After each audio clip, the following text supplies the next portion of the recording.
ñu am ñu yaatal. dinañ ñëw foofu ci Pastef Fatick. dinañ ci ñëw parce que taxaw seetlu bi mooy Fatick nga nekkee bu ñu waxee Fatick xel yi moom automatiquement politique dafay dem ci l'ancien président Macky Sall yéen seen taxawaay foofu nu mu mel ak waa APR ak politiquement nu ngeen koy dundee parce que fu ne base du ancien président ngeen nekk fa moom mbaa dina yombam. jafe woon na trop Babacar. jafe woon na trop conjugué nga ko au passé de.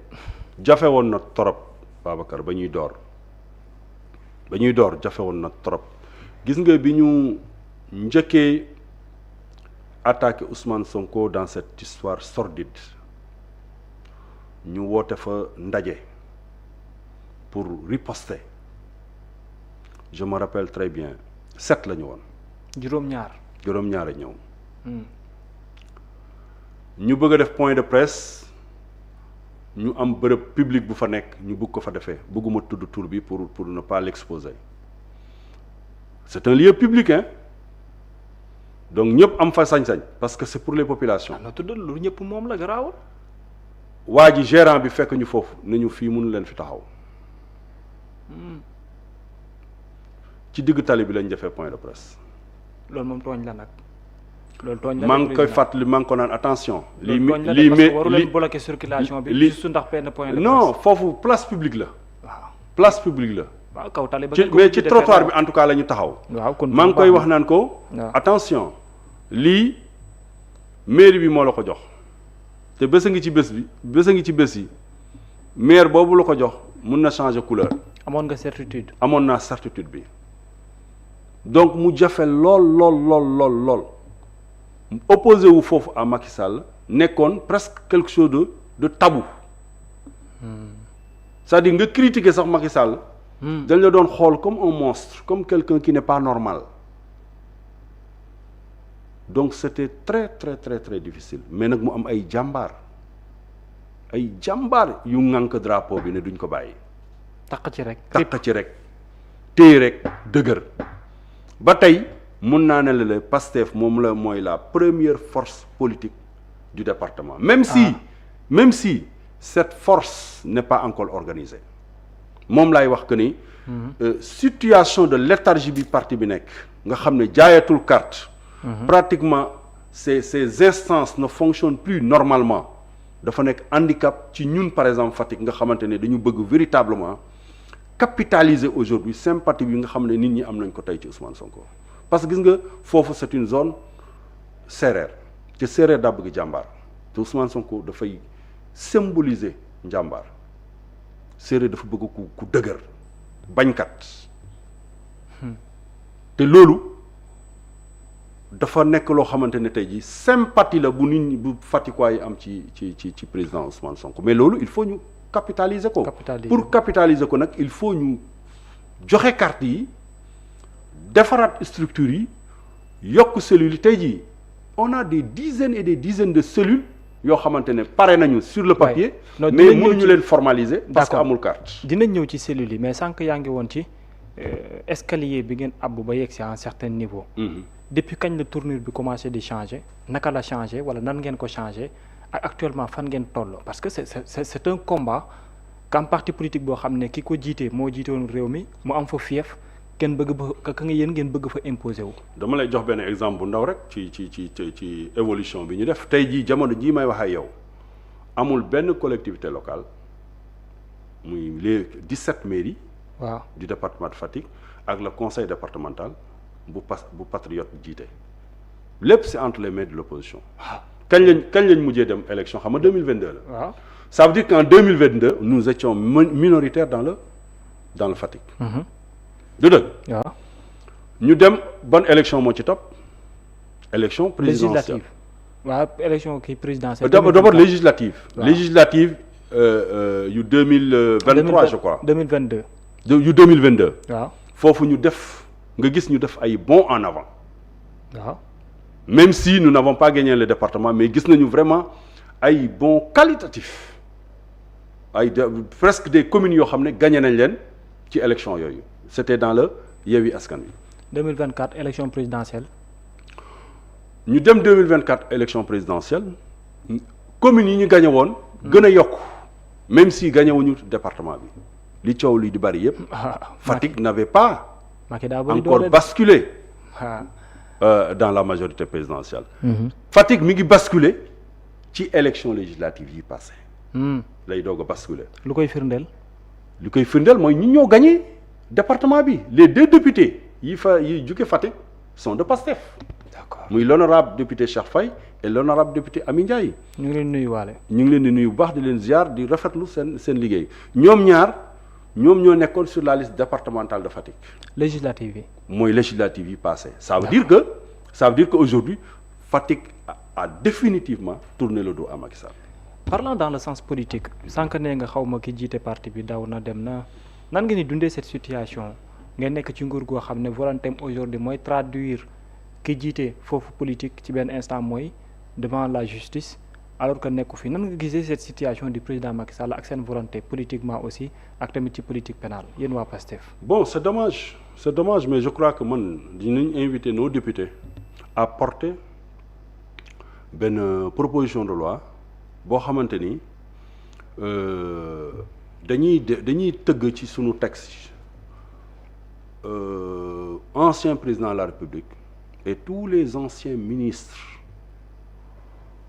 benn durée de 2 ou 3 ans yoo xam ne du ñu am droit génn ci dëkk bi tant que parewuñu ci lañ ba ci seen i mbir. doyen mii nag doyen yow. non dafa am loo xamante ni c'est écœurant.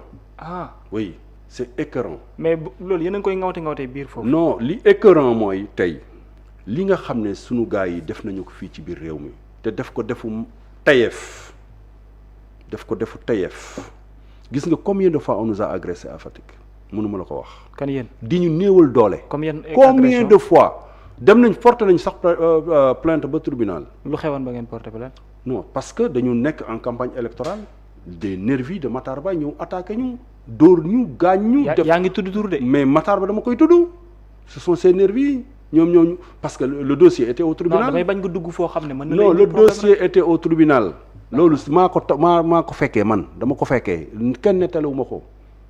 nous étions devant la demeure du coordonnateur communal de Fatick ci buntu këram nous n'étions même nekk ñu woon sax ci tali bi ci buntu këram lañ taxaw ñoom ñu ñëw jóge fële ñëw ba suñu hauteur ils nous ont massacré ba am ay ñoo xam ne dañ fa def ay damm-damm ay gaañu mais loolu mooy lu gën a ndaw ci régime bi li mu fi def. li ngeen fa dund daal looloo ci gën a tuuti. loolu moo fa gën a tuuti. d'accord nit ñi ñu jàpp rey leen ñii ñu jàpp leen tëj leen pour vraiment des broutilles prévarication yi ñu def ci sunu deniers publics ba pare ni tir ne fes ne menteñ. mes na menteñ. waaw alors qui va rendre compte. Qui va faire rendre compte aussi. Qui va rendre compte de tout cela. Est-ce que loolu dañ koy jël rek ne léeboon lippoon amoon na fi daal di ko jël rek sànni géej moo tax ci sunu histoire la ñu mën a profiter pour defar sunu avenir. d'accord ci présent bi la ñu mën a profiter defar sunu avenir comme gis nañu ne léegi ku jiite nguur def say tojaange am nga possibilité xëy jël avion dem ne ñii ne dañoo jàngi ñii ne ñoom dañoo dem liggéeyi ku ne indi benn prétexte daal di daw ndax ñu ci bari boo leen jamoon paaka dara du génn seen yaram ndox mooy génn ba pare. ndax lan. non ñàkk jom boobu laa musul gis ci àdduna ñàkk jom boobu laa musul gis ci àdduna donc comme gis nañu ne nit mun na diriger ab réew def fi ay tojaange def fi yu baree bare boo paree daal di dem bitim réew mais au lieu sax nga dem jàpp sa njaboot déedéet da ngay dem continuer di ruumandaat continuer di financer ay nit continuer di yàqal réew mi alors que yow yaa ngi fi def lu ne fang loo xamante ne lijjanteeguñu ko. est-ce que daana mën a antu donc il faut ñu légiférer. est-ce que daana mën a antu yéene bi comme ni ngeen koy waxee nii yéen pour jàpp président Macky Sall traduire ko devant la justice est-ce que dina mën a antu pour yow. bés bu justice bi defee liggéeyam ubbi ay dossiers. yi wane ne ndax aussi c'est pas à nous de qualifier les faits bés bu justice bi. defee liggéeyam ubbi ay dossiers ba mu leer que ne loxo Macky Sall taqee na ci dinañ ko jël jébbal ko assemblée nationale def li ci war pour ñu extrader ko indi ko fii atte ko. bokk na lu ñuy waxtaanee biir Fatigam kàddu yi ngay yëkkati nii. ba léegi lu tabu la fa. lu tax. parce que mais c'est naturel parce que simplement peut-être la mu nekk doomu dëkk ba la. gëmuñu ko wala bëgguñu ko. waaw peut-être voilà sa doom doo ko peut-être yéene yenn yi waaw sa doom doo ko peut-être yéene yenn yi waaye Fatick sax Macky Sall vraiment dafa guddee rek fanaan fa mais bokk waaw. lu ci waa Fatick xalaat non dafa guddee rek fanaan fa mais. lu ci seen gis-gis concrètement bokkul Fatick xam nga quand même. waaw il faut dire les choses. nangul ko seen hôpital bi gën a mag tey jii. waaw mu jël ko tuddee ko jabaram moom mu jël ko tuddee ko jabaram tegu ko ci dara foofu fiefam la woon. tegu ko ci dara. ah xoolal buy voté si foofu lay voté si. booy jël makkaan buy faj. mais y a des gens beaucoup plus méritants que Marième Faye. par rapport ak l'hôpital régional. hôpital régional bi mënoon nañ ko tuddee foofu vraiment des figures emblématiques ñoo xamante ni def nañu ay jéego yu mag a mag ci wàllu santé mais jigéenu Fatick. le fait qu'elle soit simplement la femme du président moo tax Macky Sall daf ñu doon kokkali quoi jël ay koñ tuddee boppam ay koñ fële à Saint-Louis à Dakar un peu daf ñu doon kokkali en fait c'est-à-dire c'était vraiment le summum vraiment de voilà il dafa demoon ba benn moment il ne s'arrêtait plus lu mu def xeeb ko moo tax dérive yi mu mujjee def ci 2-3 dernières années de son régime yëpp ci foofu nga koy teg mooy que da ngay dem ba da ngay génn carrément cadre humain nekk ci yeneen vibes. fan ngeen toll ak fan ngeen jëm pour la massification ak tolluwaay Pastef ci fiefu l'ancien président Macky Sall. comme li ma la wax rek nit ñi ngi jonkante xaar. waay. ñu ubbil leen bunt yi ñu dugg. local yi léegi mu ñëw de pour 2027. waaw local yi ñu ngi koy préparé bu baax a baax ñu ngi ci ay tournées ñu ngi waxtaan suñu députés yi ils sont sur le terrain pour la première fois dans l'histoire législative de Fatick mu am ay députés yu jóg di def tournée dans toutes les communes pour recueillir toutes les doléances des populations députés yi xaaruñu population yi ñëw ci ñoom ñooy dem vers les populations donc aujourd'hui ñu ngi occuper le terrain il suffit juste que le parti donne le coup d'envoi sorte les cartes pour que la massification jël de l'ampleur cellules yi yokku parce que cellule c'est la structure de base du parti bu cellules yi yokkoo et puis communes yi gën a am doole communes yi bu gën a am doole département bi gën a am doole. mais est-ce que duñu yegg ci àndandoo di campagne tànneef yegg si après ngeen am problème parce que d'habitude li ñuy gis mooy mbirum élection locale dafa yomb bari coow. pour des questions de choix. est-ce que loolu mën nañ gént mu dab leen yéen tamit. ñu ngi anticiper déjà di waxtaan dans chaque commune à trouver un candidat consensuel et patriote c'est-à-dire pas forcément de Pastef mais quelqu'un de fondamentalement patriote. d'accord koo xam ne kii bu ñu ko jiitalee population yi dinañ gis seen bopp ci nit kooku. donc commune bu nekk. ñu ngi commencer di waxtaan ci ak ñun ak alliés yi. pour trouver un consensus le plus large possible. Monsieur Mbaye Sène. waa Patar.